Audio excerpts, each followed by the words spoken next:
friends. Welcome to another episode of the 10 Laws Podcast with East Forest. I'm Mr. East Forest, and today I have an episode with Spring Washam. I think you're really going to enjoy it. She's a well-known meditation teacher, says on her website. She's an author, a visionary leader based in California and Peru. She's the author of A Fierce Heart, Finding Strength, Courage, and Wisdom in Any Moment. And she's considered a pioneer in bringing mindfulness-based healing practices to diverse communities. She's one of the founding and core teachers of the East Bay Meditation Center in downtown Oakland. And she's a really cool woman. So I was grateful that I could get a chance to get to talk to her and bring her on the podcast. I also just want to note that we recorded this several weeks back. So it was before George Floyd's tragic killing. And that's why that subject doesn't come up. I would love to record these podcasts like, the day they're released, and that'd be awesome. But, I'm a small show. I have to do these when I have time and when our guests have time and kind of backlog them. And so we always try to have the episodes be evergreen anyway. So they're sort of speaking to the timeless matters of being a human being and walking through this world. And I think it still does, but I just wanted to give context to what Spring and I are talking about. It's been a wild week, as we all know, in so many different aspects, and it really feels like we're continuing on this process of apocalypse or unveiling of collapse, where systems are breaking down, and it's sort of like when a fire goes through a forest or a field. Yeah, it burns things down, but it's also fertilizing the soil for new growth. And we're still in the fire, as we should be. And it's hard to say what exactly will grow out of this, but I know that it's inherent in life that new things will grow, that this process is important, and when we're in the midst of it, we can't always see where it's going to lead. I have had my own navigation with that this week with a particular project I was working on that I felt inspired to do, but it's actually still in process, so I will probably tell you more about that next week, I hope. And until then, I might have more news to share too about some other things, but I took a lot of the last week off being in my own silence and doing what I could to educate myself and elevate other Black voices. We had what's it called? Not a rally, a march here in Boulder, Utah. In our little southern Utah town, there's only 200 some people who live here. And like a lot of Utah, particularly southern Utah, it's very white and Latino down here. And I saw that the march was happening last Saturday here in town, and I showed up, and my heart was really warmed because there were so many people there from the town in solidarity with signs and wanting to march and support and do anything, do what we can. So that was amazing. I mean, there must have been well over 100 people, which I know isn't a lot of people in big cities, but here that's like huge. We have gatherings here. Sometimes it's like 12 people. It's like, that's a big party. Not that this was a party. But so we did that down here, and I've been continuing to do my outreach with conversations with friends and deepening the work of understanding and listening. And yeah, it's been intense. So I won't go on too long. I want to get into this conversation. So please enjoy this. Stay strong, my friends. This is Spring Washam. Feeling lost in the electronic sea in the universe. Cool. Where are you, by the way? Right now, I am in Fairfax, very close to Spirit Rock. Yeah, okay. Yeah.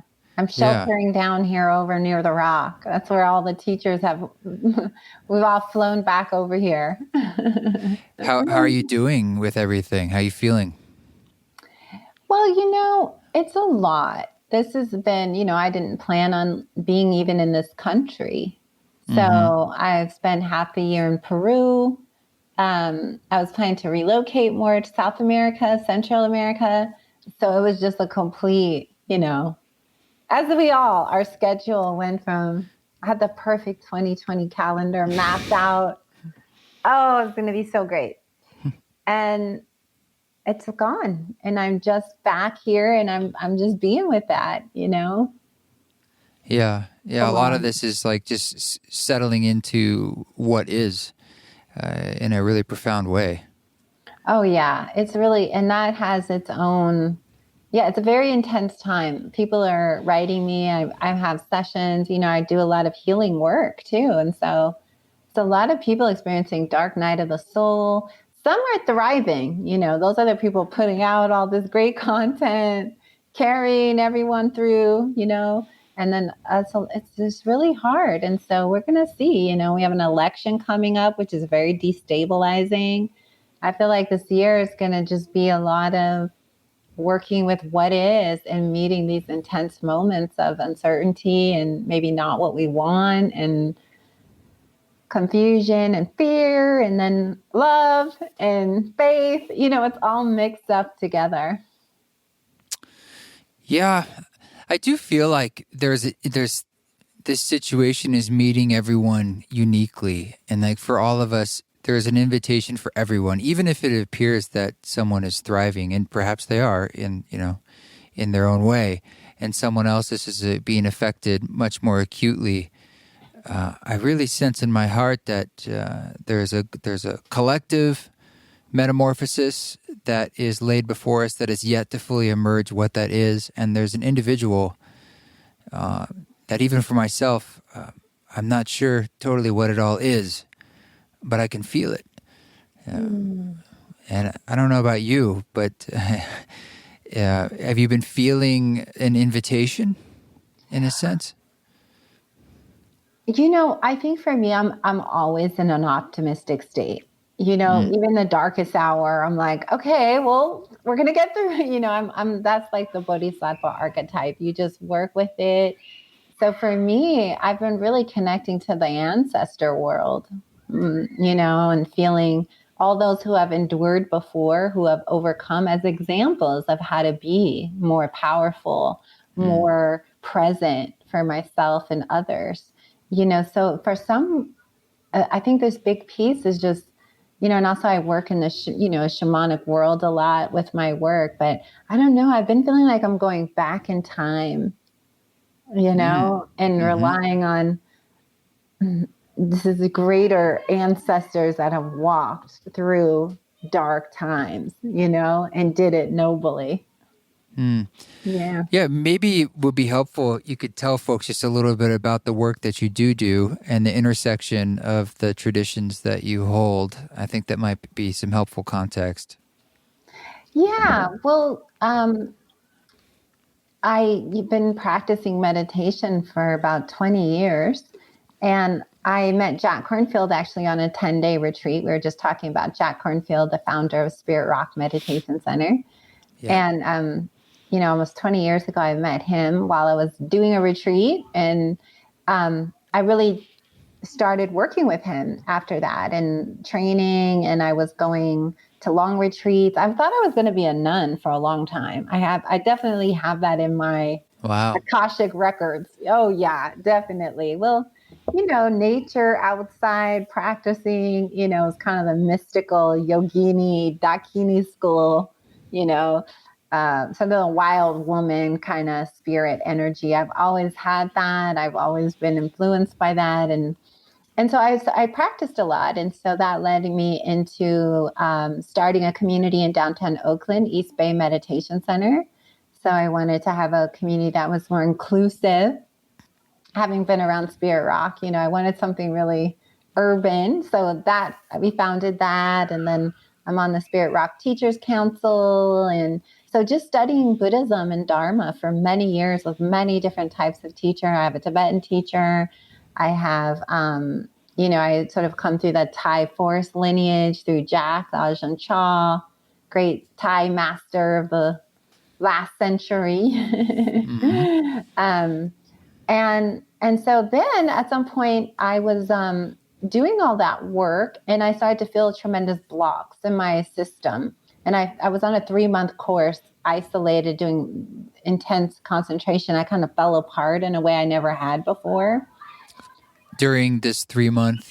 Yeah. during session. this 3-month period. I kind of fell apart in a way. And that led me into wanting to seek another alternative way to deal with trauma. It was definitely trauma from growing up. And at that time, we didn't know a lot as the Western Vipassana teacher scene. We didn't understand. We would say to people, just go back and sit, be fine. But we now know a lot more. Every day it's like light years of understanding energy. And so a friend of mine, a therapist, a psychologist actually, told me about a plant called ayahuasca. And she said, you should try this. And now this is almost 12 years ago. It was not well known then. And she said, I've been working with this for a year and it's been helping me heal so much. And I was so open. When you're at the bottom of the barrel, you're doing everything to try to, I was healers, dolphin swimming, prayers, being prayed over, blessings by llamas. It wasn't really working, So I needed something that was going to go to the roots, right? I needed something deeper that I could move these energies with, like there was stuck on, and that's what trauma does. It gets in your body, your emotional body, your physical body, your vibrational body. And I couldn't seem to uproot it with just sitting meditation practices anymore. It was too deep and I didn't have the capacity. So I did started working with it. I went to a ceremony up in California, and then immediately I saw the benefit. And then that started my 12-year sort of odyssey going to Peru, and then living in the jungle for a year with the Shipibo community. I study. So the other lineage is really the Shipibo indigenous people in the Peruvian Amazon. They're kind of like my tribe, my medicine tribe in a way. I've learned everything that I know through them and other things, other modalities, but a lot about that healing work through them. And then 5 years ago, I started Lotus Vine Journeys because I saw that Buddhism needed help. It needs to go faster. I was seeing people stuck for years, same old pattern, same neurotic tendency. And I'm like, why is no one going through the stages of insight? Why are all these, Western minds, we're all stuck on self-hatred and our habits, our collective karma here. And so I realized that, and then shamanism, the Amazonian tradition needed the Dharma. I needed to go deeper into the wisdom school, not just energy. It needed a map. There was no clear map and ethics. It's a bit like the Wild West in Peru at times. Right. So so that led to the birth of my organization, merging the two Lotus Vine Journeys. And we do 14-day retreats where we do study Buddhist meditation. We do all the practices, and then we do ayahuasca ceremonies. Well, it's not a marriage that you hear about all the time, even though it maybe makes sense energetically. But most people wouldn't think about Buddhism. They're saying going faster in Buddhism seems like anathema or something. Yeah. And would you say you're asking for them to go faster in a sense of to meet a crisis of the times, or where's the energy for the? I think it's we have to become more insightful. We have to wake up. I mean, there is something urgent happening here. There's an urgency. I don't think there would have been any interest in this had the environmental issues, the political issues. Now we have coronavirus issues. Now we have, we're in the middle of something that is, those who will evolve will thrive, and so the Buddhist path offers such a beautiful map, but very few people were accessing the fruits of it fully. They did in the beginning, but many people, and I had this even teaching years at Spirit Rock, going through teacher training where I would sit in with Jack Kornfield and listen to people being interviewed about their experiences. I was really surprised there wasn't a lot of deep insight. Everyone, we were like swimming down the river, but we're collapsed on the side, all the time. And so the progress is slow. And so it does seem funny. I would say speed up, but there is a kind of timeliness of now is the moment, and I think people are feeling that with this whole epidemic, this urgency to become more free. Rather, that's, so that's why I say quicker. Yeah, I get it. Some people would say that in ayahuasca circles or psychedelic circles in today, I've certainly seen people who kind of, how do I put this? They're picking up the phone to get the message, and then they want to keep picking it up over and over and over again. And I'm trying not to judge why they're there, their intentions, but it just seems like they can't stop diving in. And I wonder if there is an overall litmus test to say, yeah, you've had enough. It's about being here, being incarnated, and putting this into integration and into practice at the end of the day. That's why we're here, I think. But I can see sometimes in the Western circles where it's almost like an addiction to that space itself. Like I would see the same people over and over again diving in. Yeah. And I'm just like, what is it you're looking for? It's an infinite space anyway. And maybe they find it pleasurable, or there's some sort of self-flagellation there, perhaps. I don't know. What do you think? Or what have you witnessed? Yeah, well, I agree that people have different motivations, and I can't speak for everybody, but I think one of the challenges with our Western psyche is our indulgence and addiction to intensity. We're looking for the next thing. So there is that. Also, we have to understand that with ayahuasca is a very powerful doctor.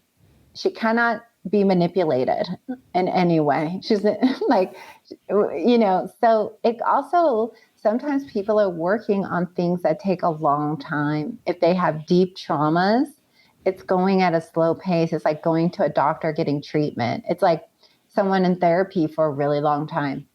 So we don't really know, just having worked with people through long processes. When I lived in the jungle, people would come 1 month, 2 month, 3 month, and maybe they needed to work something like, some of my clients have been in wars, UN peacekeepers, frontline workers. And so when you have that level, there's a process that needs to happen, but one can't metabolize it too quickly. So some people go and come back, try to live differently. But the medicine itself has her own control valve. You can't manipulate it. It's just so far beyond this, So she knows to turn it off. She just will. Sometimes people, when it's too much, she'll just say, go home, stop for a year. You don't need this. Go do yoga, go to a retreat, or just won't, and if they don't listen, the effects just don't happen. It's not like an automatic thing. I like, it's a mystery with this plant.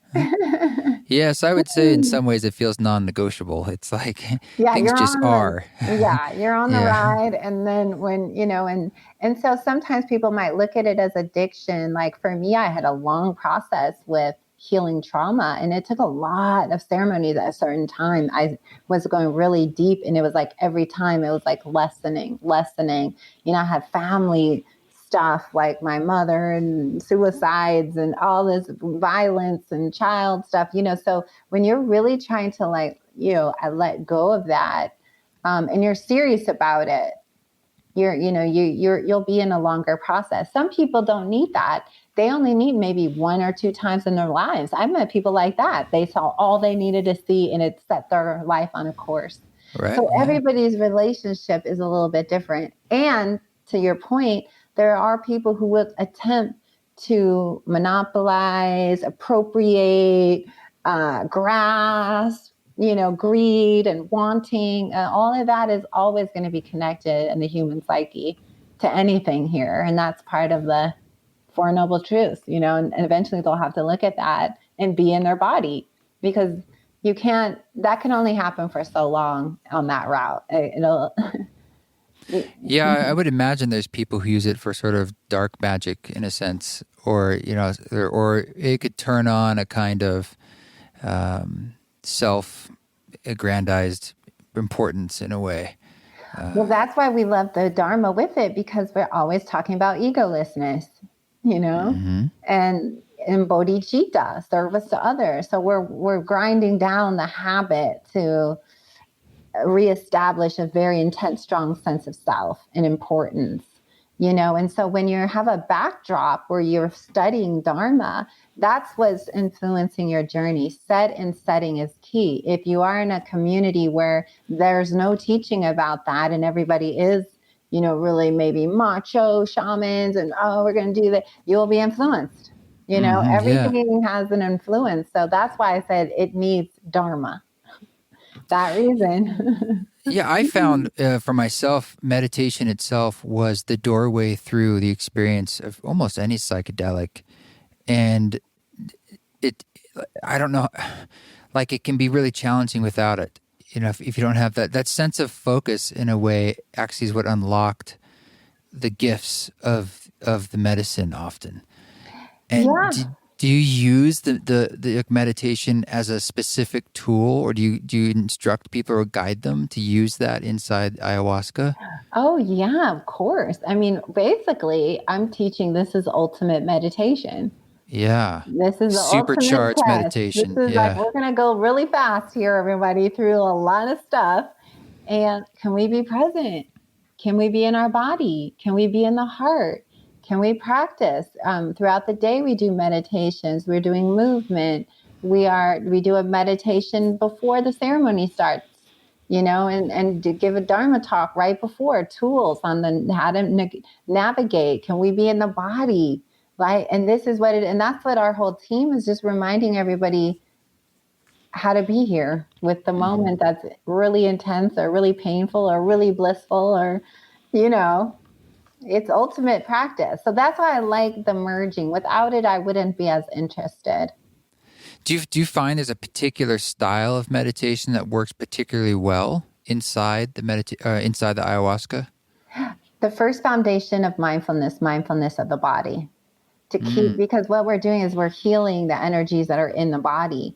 So to keep coming back to the breath and the body is the ground. We keep grounding and rooting down. So I teach a lot about the elements, roots, breath, body. We're not trying to leave our body. That's the key. We're a very disassociative culture. People tend to split off really quick. Also, trauma does that, or just we don't live in our body here. We live in the mind. So this constant focus on ground, earth, in your body, in your heart. We're not so interested in a lot of intellectual ideas. It's like, listen to your body, get into your body. That's a huge foundation of what I'm teaching is embodiment.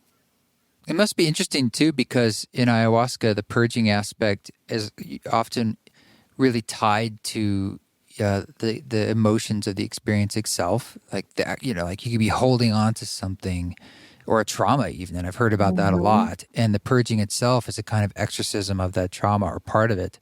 So I'd imagine like really focusing on the somatic experience of it as part of your meditation would be pretty intense and powerful, considering that it's such a physical experience, ayahuasca, or can be. Ayahuasca is extraordinarily, I've worked with other plant medicines. I know them, I have never seen a plant that a tiny amount goes so deep in the body, in the cells, in the gut, in the system, flowing through. You're feeling everything. And so therefore, we really want to be present. We want to work with it. We want to be conscious with it. We're moving stuck energy. Like, where is there pain? How can we navigate that? It's very similar to what we teach Vipassana course, that Spirit Rock meditation instructions. We spend 2 days focused on breath and body as a ground of mindfulness. So we're doing the same thing there. However, we're also healing ourselves. So there could be some big pain stuck. And I have people bring their awareness there, breathe, work with it. We're learning about how to master our own energy. And in the West, we don't really understand that as much. It's like we're learning how to be in our body and work with our body. We're very mind dominated here. People don't live in the heart. They live more in the head, right? And the body and the heart are one. The heart, you wouldn't say to someone with an open heart, you're really heady, right? When someone's really heady, we don't feel their heart energy. We see this, like, okay, it's kind of like get a little nervous.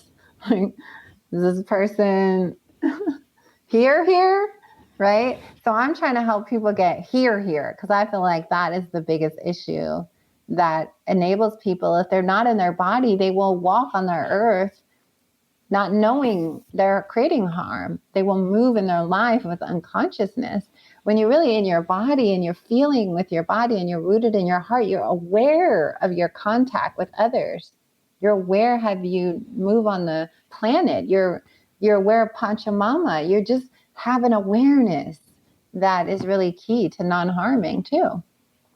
So what are some things we can do to bring that awareness, to bring our body more into our Western lives outside of ceremony? Yeah, well, I think there's the practices that we're teaching, the 4 foundations of mindfulness, embodiment practices, right? Every day, learning how to drop into the heart, feel the breath, walking on the earth with awareness. Earth, anything that you do, I feel in nature, that's awareness-based is very helpful. Sometimes we have to go outside if we can. Some of us live in really urban places. Some of us have Marin here. It's like the world is our backyard. It's like a playground of trees and parks. So it's easy to kind of go outside and start grounding in the body, right? So it's a conscious shift from the head to the heart. And we have to want to make it. We have to also get a little bit tired of the mind. There's a fascination that most people haven't satiated. I think some are now because they've been locked up in their house with it. And they're like, help, this is madness in here. Enough. You know? Yeah. Enough. And they're looking for other distractions. I get it, of course. But so we can just keep yogic practices. They're not about fitness. They're about yoking the body and the mind together. I know it's interesting in the West. We've turned into power yoga, and it's hot. It's all about pushing the body in a way. Yeah. Not so much about the spiritual aspect. And really fast music, and let's work out, and we're really cute, attractive people, and no clothes. And the real practices are, it's the yoke, the mind and the body. It's yoke the spirit and the body together. That's the foundation, So true yoga is that. And you should walk away feeling that you're now in your body. You've connected, Yeah. Totally. I mean, we've turned it into most things, a big industry. Do I look skinnier? Is my abs nicer after the class? But that's what Western minds do. We're all in that. That's part of our illness. Yeah. It's part of our madness. Yeah. Yeah. Do you feel like what role psychedelics might play in psychedelic therapy, or I guess it already is playing, but in this process that we're in? Because there definitely is a cultural shift happening where we're moving, where it's becoming even a larger element accepted in our Western lives on the forefront, because it's been in the background now for a while. I was introduced to ayahuasca about 12 years ago too, 2008, and it's a different world now. And, yeah, me too. But we have a long way to go. But have you had any insights in the medicine itself, even beyond just what you think about it, about where you think this is headed and the role it might play in our transformation?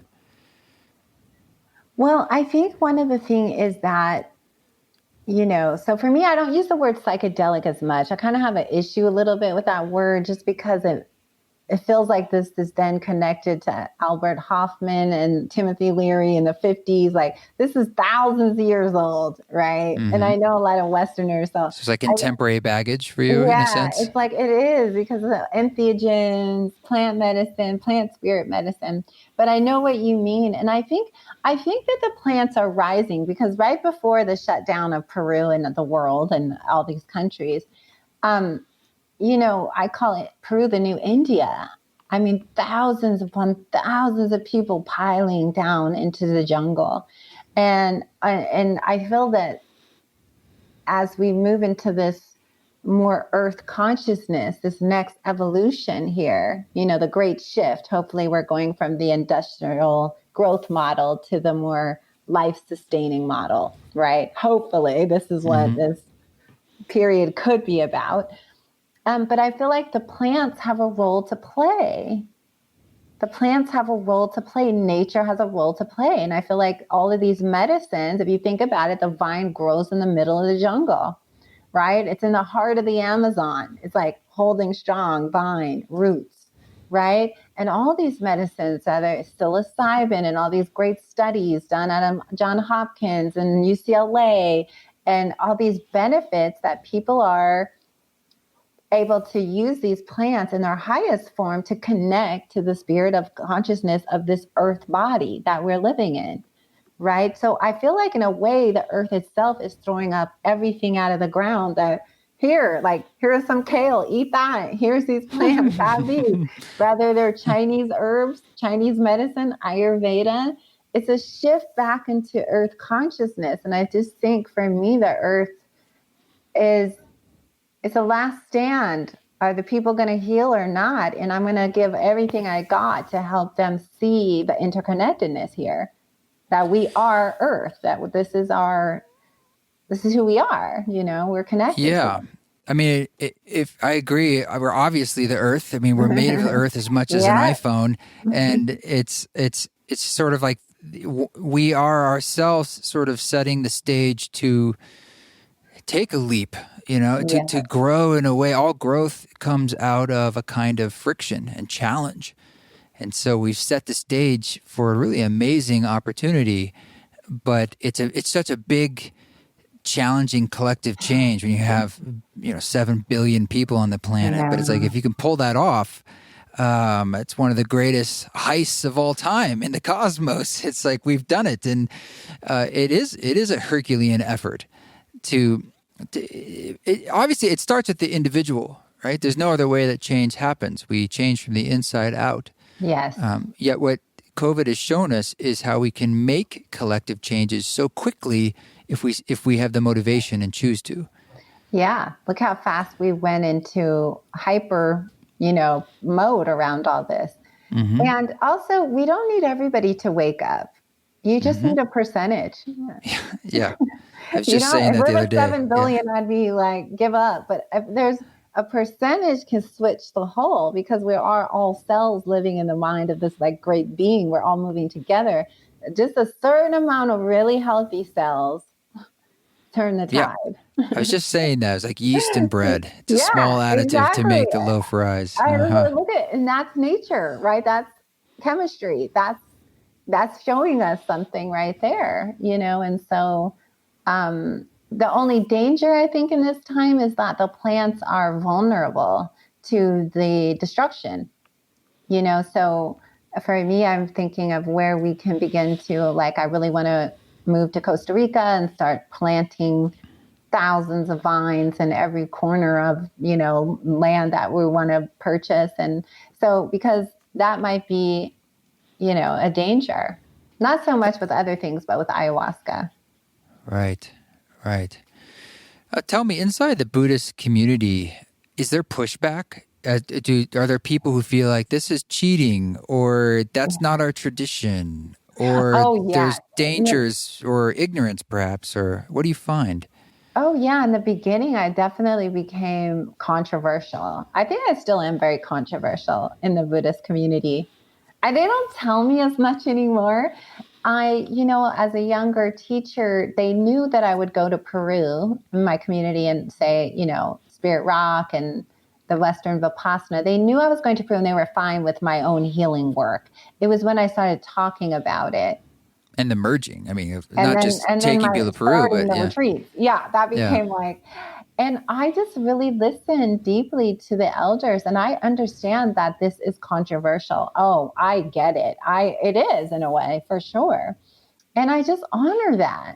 I don't need to solve the controversy. I just hold it. What is the controversy, though? I mean, what's the thing the issue? The heart of it is around, in the Buddhist world, we take these 5 precepts. And the precepts are non-killing, non-harming, non-stealing, mindfully speaking. The 5th is around intoxicants. And these are basically when, we take refuge, we chant them, we live them. We all practice the precepts. This is kind of when you're on the Buddhist path, you do 5 precepts. Some people do 8. And then obviously monastics take another 200 vows of how they live. But the precepts are the beginning of that. It's 5 to 200. Yeah. Okay. Yeah. Well, that's if you're why a not? monastic. Yeah. And then you're in robes. So it's all about, living like that. So the issue has been about this fifth precept and the interpretation of, is this plant medicine an intoxicant, or is it something that wakes you up? So this debate will probably never end. And I understand that the pure lineage holders are going to be like, it's awful. The innovators are like, no, this could actually help. So there's a wide range of views. There's some teachers that feel that this is really helping the world and could be helpful. And there's those that are like, this is not what the Buddha taught. And I really honor both of them. I just bow to all of it. I just say, thank you. You're right. This is a lot to think about. And I will keep thinking about it. And I do, but yet I continue my work because I see the value. I just see the healing. I see the miracles. I mean, it's just so profound, the shifts in people and the letting go and the healing of their trauma. And I want to do that. I want to help. I want to help helpers too. I want to many more teachers. We don't accept everyone on our retreat. It's a specialized niche hotel. It's not a mass market. So we screen everybody. We have calls with everybody. And not everyone is ready for it. So our clients, our guests, I like to say guests, a lot of them are writers, healers, teachers, So I think that is more of the crowd that we're trying to uplift. So whatever is blocking those creative energies from fully expressing in this world, being a leader, being a bodhisattva. But yeah. What have you found makes someone not ready or not a good fit? No background in meditation, no interest in Dharma. That's probably one. And no understanding of, they would be ready for a retreat, just not ours. I would just refer them more to like a beginner retreat and I would encourage them to sit a 10-day course or meditation retreat first. You got to come in with some love and devotion and some understanding of what we're doing. Otherwise, we just go too fast. You're just lost in the content. We're moving like quicker. Not enough love. Yeah.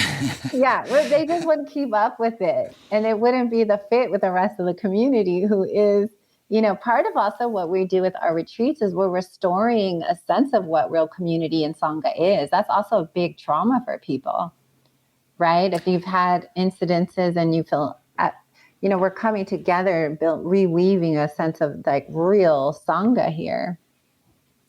Yeah. Yeah. And have you, it's true that I've often said when someone asks me about advice about going into a plant medicine space, the one thing, like if you do anything, go in with some breathing practice, meditation practice. It's the number one thing that I think will help the most. And there are other things you could obviously do, but not to let that one slide because it's the anchor, really. Yeah. And so and it doesn't have to be complicated, but it's just having a familiarity with focusing even just on your breath. So it's like a muscle that when you're in that space, it's not like, am I doing this right? Am I doing this wrong? It's like, this is the thing I've done many times. I can fall into that. I can keep going back to it every time I fall out of it, essentially. Yeah. And not everybody, and we're learning about awareness. I mean, I thought I knew a lot about the Dharma, but after I started working with the plants seriously, I saw all of it was intellectual. I didn't know it in my bones. Wow. I mean, I didn't. It was, and that's what I find with a lot of people. It's just knowledge until it's in your body, until it's in your cells. So you're seeing these truths on another level. And that's kind of why I also like to work with the plants, is that we can take an idea and then of letting go and impermanence, take it into ceremony, and we're like, wow, okay, we're letting go here on a whole nother level. And I think that's what's needed now. It needs to go into the body level. There's a lot of communities that are doing great work, but it still feels like we're not always rooted in the heart. Some of these communities I used to go to are very cold Buddhist communities. I'd walk in and feel chilly. Like, is this practice working on you guys? This is like, and I would feel that. And I would think, well, these are the same people showing up saying it's not working on me anymore, but I don't know what else to do. What, besides yoga, what else can we do to be able to hear our body? Do retreats in nature. So just being in nature, like really just kind of putting yourself out there and letting it do its work. Yeah, getting a tent, sitting on the ground, vision quest. That'll get you in your body. That'll get you listening. It's also like listening and attuning to it. We have to stop and listen and attune. And also a lot of energy practices, Qigong, Tai Chi, and the strong desire to want to live in our body and to start to ask the body for its wisdom. Is to have a relationship with the body, not as like a scientist would. It's not a machine. It's alive. And that concept of it's a machine, right? I put this in, I get that, right? I'm going to work this and I'm going to, we have a very mechanical view in our culture. It's not like the body is alive. It has spirit. It has intelligence. We don't see that. We look at it as a machine. I put this in, I better get that out. And if I don't, we're very like, it's a very different way of living when you're in relationship with your body as an intelligent source of the tree of life that has DNA woven and wisdom to share. There's all kinds of new studies about the gut having a brain, the heart having a brain. There's a higher consciousness than our so-called mind, and we're learning about what these brains can do. To me, it was funny that they made these discoveries and published it. And it was like, yes, this is what we've been learning all along. The body is, that's why the Buddhists stress the first foundation of mindfulness. You root down in the body and the wisdom happens. The insights become inevitable. I feel like the body too speaks to us through pain because a lot of us, we think pain's always an acute trauma. I hit my arm and it hurts, that kind of thing. But I had an experience with pain where I was experiencing pain that I was convinced was just that. I was feeling a pain because something must be hurt and I needed to figure out what it was. And the first doctor I went to said, I believe this is stress and it's causing the pain. And I didn't believe him. Right. And so I went to many, many other doctors and they all kept ruling things out essentially. Well, it's not what I do, And I eventually was introduced to a book by Dr. Sarno, this guy. It's called Healing Back Pain Now. That's all about the mind and pain. And how certain kinds of pain he found are very often essentially psychological. Often lots of kinds of back pain, sciatica, all sorts of kinds of pain, migraines. Not all of them, but a lot of them. And even when you thought like, well, I bent over, I heard the sound in my back, I quote, hurt my back, therefore there it is, and now I have to get the disc surgery. And even then, he's like, even then. And his medicine was always to sort of like, you have to tell your body that, and you have to sort of just start by believing and tell your body, there's nothing wrong with me. I'm okay. And the thing that I'm worried about, you have to try to figure out what it is. It's okay. I'm looking at that. I'm going to deal with it. And it's being taken care of. I'm okay. And then you need to go back to normal use of your body, even if you think that's impossible. You just have to believe in a way. And it's a way of your body communicating to you, right? The pain itself arising is your body saying, his method is that it's sort of like a distraction in a way because it's sort of displaced energy because you're not looking at this thing, you're looking at something too much and you're worried about it on an unconscious level. So these tender parts of our mind, transfer into our body. Our mind is part of our body. Yeah. And I think in medicine ceremonies, this can be amplified in such a way where it's hard to describe, but it's super amplified. It's very amplified, and multiple pieces of pain can be dissolving at different moments, causing a lot of mental torment as they're going. The body's unraveling itself.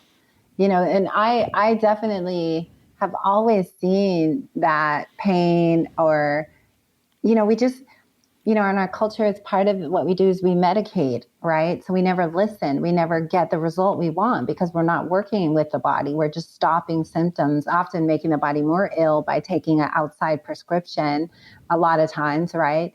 We just want to stop sensation. We just want to be numb. And it's just kind of like how it is. And it's sad because we're missing so much because, our suffering is a doorway. When the body is in pain, something in our lives is not working.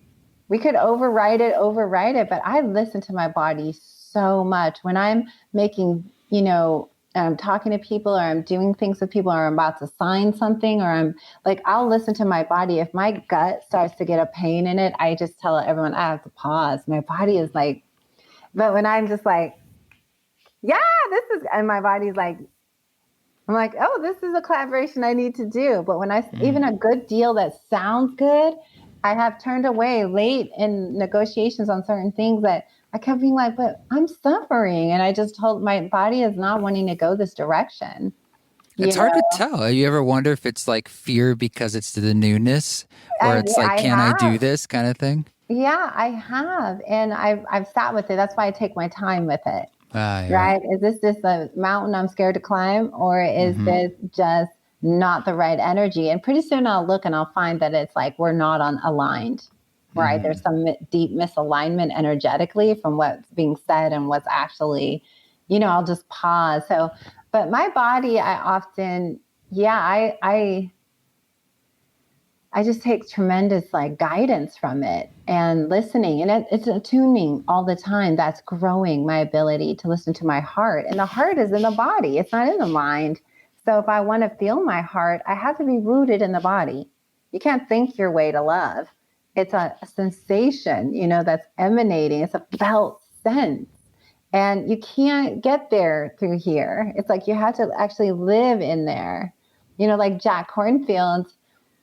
He's an extremely embodied person. And you can feel within 5 minutes listening to one of his Dharma talks, his heart energy just starts to go out like this. It just beams out. It's just from years of just he's very rooted in that and very rooted in the heart. So this is actually, a health issue. Like us not living in our body, we don't live that long. We can hurt ourselves. So it seems like an element of this for sure is an element of choice. Like you need to choose first. It's sort of like an intention to be in your body. I mean, I don't know.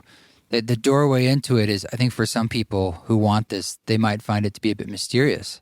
They're like, well, I want to listen to my body. How do I do it? Yeah, and that's the first thing. I think that's the great shift right there. I want to listen. Actually, my body may know something. The people who don't, some people have no regard. They don't live in their body. They really get ill. They're not aware of what they're putting in, the toxins around.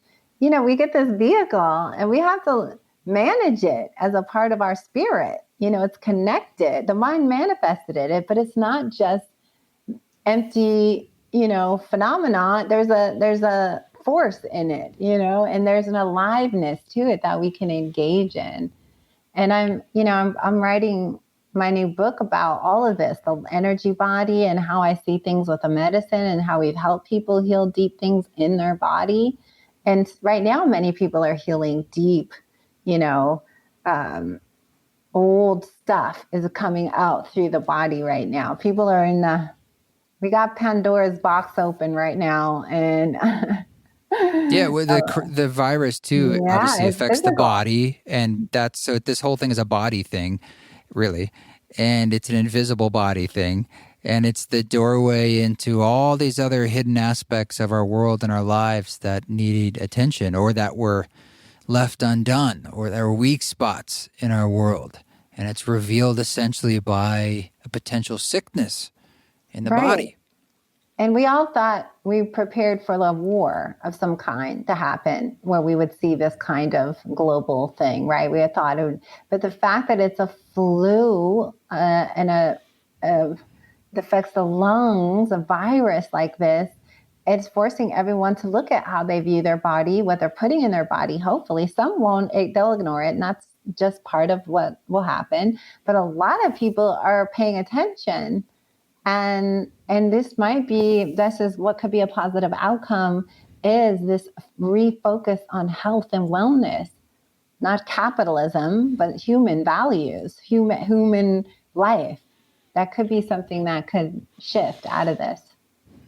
I hope so. I do feel like we're still in process with it, and it probably is going to be a connected process to many processes. I certainly don't understand, what it all is yet, but I feel it. I feel that change and that opportunity too inside the experience. Yeah, because when you get people connected to their body more, you get people waking up. That's interesting. Even a healthy lifestyle, even a cleanse can have a huge shift on someone's mind if they've never done that before. Even just changing your food for a couple of months has a shift on the whole mind-body process. So we can't underestimate how powerful just shifting a little bit more to paying attention to your body as a living system shifts into the earth body mind pretty soon. They're not far jumps here. We slowly evolve into being like, oh, right. And so we're at the beginning, it feels like. On some days I think, man, we're just begun this process. And yet there's no end and there's no middle, and it's all a blossoming, yes. and how odd and amazing. And here we are, May 21st, 2020, recording this. Just archive it. We'll put a time capsule stamp on this conversation. And I know it's the great mystery is unfolding right before our eyes. We really didn't think we would live through this, see something like this. Yeah, it is the gift to see the great show right in front of it and be in the middle of it. So, and responding with, dialogues and trying to be helpful and share what we know. And yeah, it's really what this show is about, is having those dialogues, and for me to interface with different people with different perspectives and to sort of see how everyone's walking their walk in their own way through this process. Before the pandemic, it was the same thing of that we're still walking through very challenging times and times of deep transition, and that take a lot of vision and people making choices to say, I'm going to create a story that's maybe different than the dominant story because I feel in my heart that it's being asked of me right now. And that is needed, essentially. And everyone has to decide in their own way what that manifestation is. Yeah, maybe out of this, the new collective dream will be rewoven. What does it mean to even have an American dream? What is that? Well, it's changing for sure. It has been for a while. It's been under, there's a part of the country that's not interested in the old version, the narrative of it. And how do we, and uniting, there's going to have to be a moment of unite here. So are your retreats on hold, or I noticed you had some scheduled for later in the year, but where is that at right now? I think those later retreats I do have are optimistic. I'm leaving them on because they were full. And Peru, like all countries, I don't know when they're going to be open for international travelers. And they don't know either. Yeah. They don't know. Nobody knows. Nobody really knows. We're all just kind of thinking here, there, it's unlikely we'll go to Peru this year. Well, if there's one thing we know, it's that nobody knows. And so we can, not that we ever have. Uncertainty. Yeah, we pretended we knew before, and we could plan years out, and it would all unfold directly how we had organized it in our calendar. But now, like you said, you had a hell of a 2020. Oh man, it was the greatest year ever. So now here we are in this greatest year ever. Apparently this is what, and it's just, and some days I'm okay with that, and some days I'm sad, by it. But more and more I'm accepting. I feel the same way. Yeah. Well, Spring, thank you so much for taking some time with us and letting us dive a little bit into your world. And I hope people can check it out if they want to take that journey with you when they can. Check out your books. And thank you. Yeah, thank you so much for having me. It was really fun to chat. Thank you, Spring, for giving us your time. It's really amazing merging of modalities and interests there. Check out her work. This music you're hearing in the background is Electronic Sea from the album Ram Dass, and it features Stick, better known as Stick from Dead Prez. It was awesome getting to work with him and get to know him. He's an amazing guy too, makes some great music, and he's also got a great message, which he shares readily on Instagram, among other places, so check him out. All right, guys. Keep it up. Keep doing your thing. More than anything, just keep breathing. Stay present. It's what you need to do more than anything, so you can make good decisions and really hear. Keep walking your walk. Don't take any shit till next week. Do your thing. Do it with grace.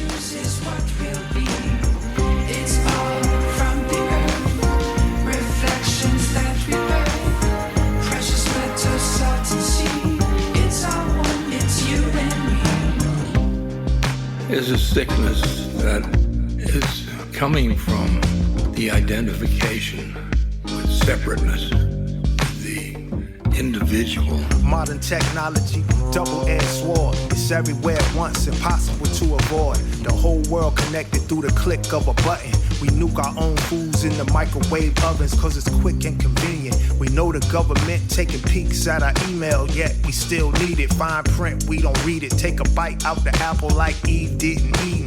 But where is it leading? It's all one-to-one, but put down your smoking gun. It's only what we see, how you choose is what will be. To become identified with your individuality, then your world is populated by them. Them is distant from you. At the end of the day, all roads lead home. Dorothy meets the Wiz. It is what it is. Perception is everything. Waking up in the dream, we project what we think, but it's not what it seems. Every cell, every atom is connected like a team. We are one in this ocean of life with many streams. Be empowered by the tool, but don't let it use you. Can't Google self-knowledge. Be your own guru. On the other hand, you can identify with all of it. The universe, or the one. The one is God. It's all one-to-one, put down your smoking gun. It's only what we see, how you choose is what will be. It's all from the earth, reflections that we birth, precious metal, salt and sea. It's all one, it's you and me. The electronics are us and not them. See yourself as part of a culture, as part of nature, as part of the universe, as part of God.